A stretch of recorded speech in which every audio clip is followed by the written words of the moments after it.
Bonjour à tous, je suis aujourd'hui aux Amis du Vieux Saint-Chamond dans une pièce de curiosité et je suis avec Marilus Mancier. Marilus, bonjour. Bonjour. Alors, quelle est votre mission ici?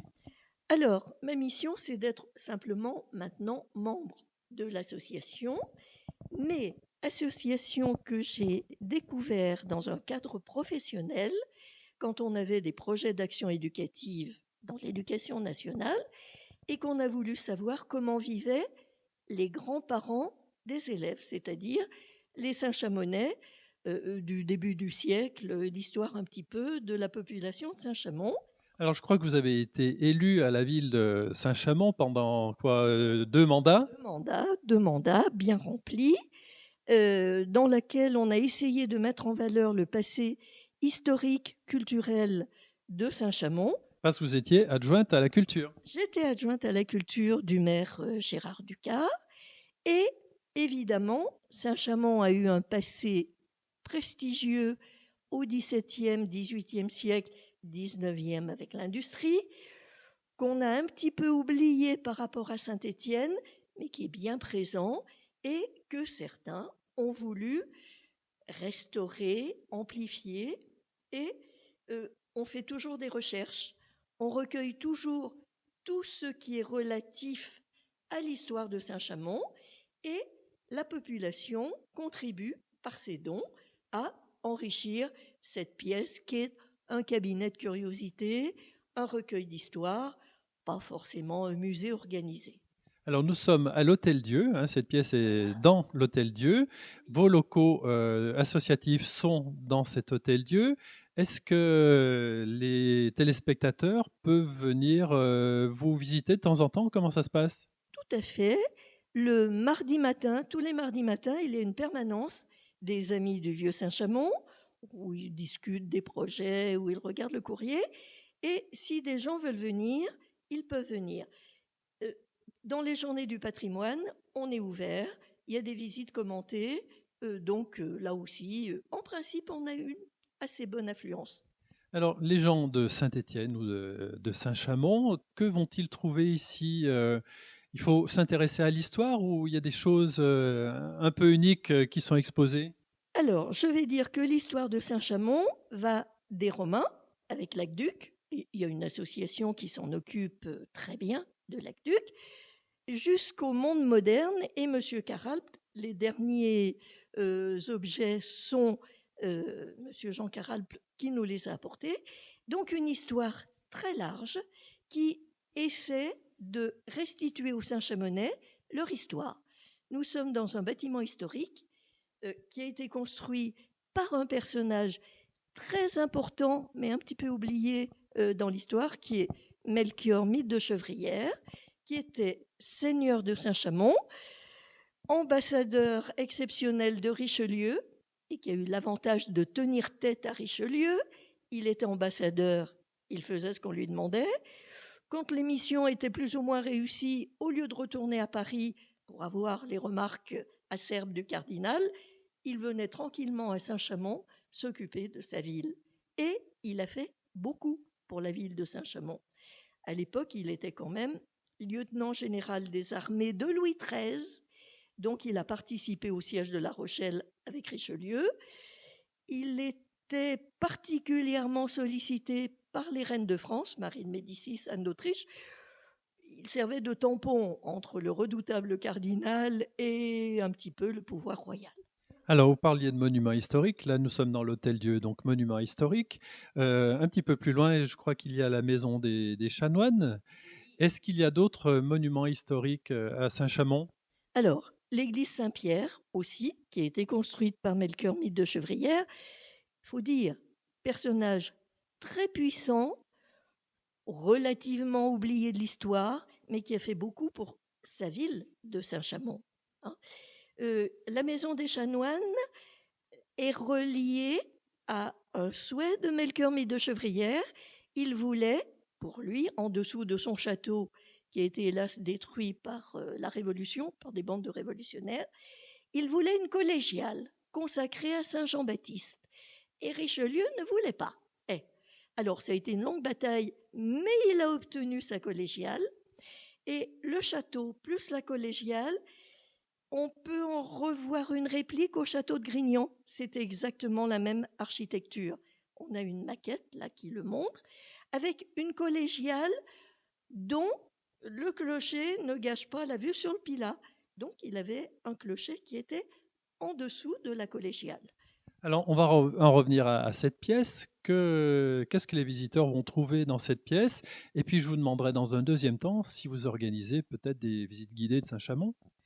Alors, des visites guidées de Saint-Chamond, c'est l'affaire des amis du vieux Saint-Chamond, particulièrement la colline Saint-Edmond, qui est le berceau de la ville, voilà, de ce côté, et qui a l'église la plus ancienne de Saint-Chamond, qui est l'église Saint-Énemond. Énemond était un évêque de Lyon qui a évangélisé la vallée du Gier, donc personnage très important, qui relie Saint-Chamond à Lyon. Hein, il y a eu des liens très étroits entre Saint-Chamond et Lyon. Bon. Et qu'est-ce qu'on trouve dans cette pièce? Alors, dans cette pièce, on va de l'Antiquité romaine, des morceaux de tuyaux de l'aqueduc. Bon, l'aqueduc est protégé, certes, mais quand on trouve des petits morceaux, bah, en principe, ils viennent ici la plupart du temps. Le passé industriel, avec toute une série de photos de personnages qui ont joué un rôle très important à Saint-Chamond, des portraits de Melchior Mythe de Chevrières et le joyau de notre musée, un coffre qui a été retrouvé par des élèves de la Grand-Grange dans les souterrains qui reliaient le château à l'écurie du château, puisque la Grand-Grange est sur l'écurie de Melchior Mythe de Chevrières. Ce coffre a été trouvé, restauré par les équipes de la Grand-Grange, offert à son directeur quand il est parti, c'est-à-dire qu'il s'est retrouvé en région parisienne. Et quand ce monsieur a déménagé, il nous a dit « J'ai quelque chose qui vous appartient, est-ce que vous le voulez ?» Et on a rapatrié le coffre de manière un petit peu difficile parce qu'il est énorme. Mais on s'est dit, donc sa provenance est incertaine, mais il était quand même dans la zone du château et on a retrouvé un inventaire du château qui parle dans l'entrée d'un coffre qui ne se transporte pas, avec un compartiment secret dans lequel notre Melchior mettait peut-être la correspondance avec Richelieu qu'il ne voulait pas qui tombe entre de mauvaises mains. Ce coffre est un coffre à secret. Lorsqu'il est fermé, aucune ouverture n'apparaît. Il n'y a aucune prise pour le transporter et il pèse 480 kilos. La porte ne s'ouvre qu'en manipulant les secrets. Il y a 6 cabochons qui bougent. On les voit un peu parce qu'ils sont un peu plus polis que les autres. Et il faut les actionner 3 par 3 pour démasquer les 2 serrures. Il y a une grosse serrure qui actionne des pennes tout le tour de la porte.